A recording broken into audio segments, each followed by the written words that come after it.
there is a war of narratives between India and Pakistan right now on global scene.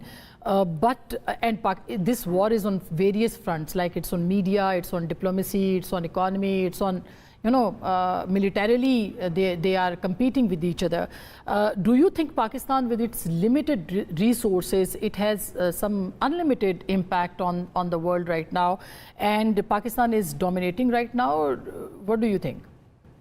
I think that really comes down to the nature of the Pakistan relationship with the U.S. at this point, which has actually been bolstered. It's been strengthened by the aftermath of this crisis, given the things that President Trump has said, calling for a resolution on Kashmir, highlighting the importance of talks, things like that. That helps U.S.-Pakistan relations because those are the very messages that Pakistan wants the U.S. to be putting out there.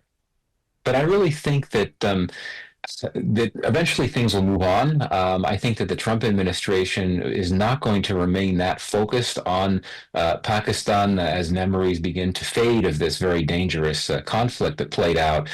And so, in that sense, I think this delegation in Washington might make more headway if it talks about issues that didn't necessarily have any relation to the recent crisis. So we've seen, for example, that the Trump administration is very interested in crypto issues. It's very interested in critical minerals in Pakistan.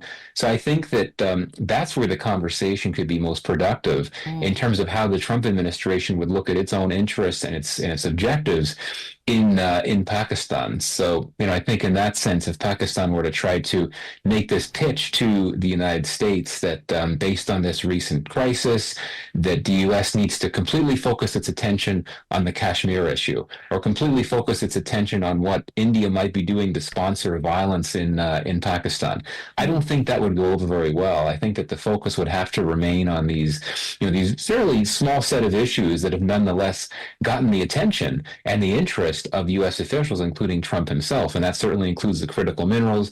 It includes the issue of crypto and also trade, for sure. President Trump always wants to talk about trade. His administration always wants to focus on that. So trade issues, I think, would be a good place to start any conversation as well. And Pakistan, I think, has some urgency here, given that, Pakistan, like India and several other countries in South Asia, was hit by pretty significant reciprocal tariffs by the Trump administration that are paused now, but could go back into effect after the pause ends in early July.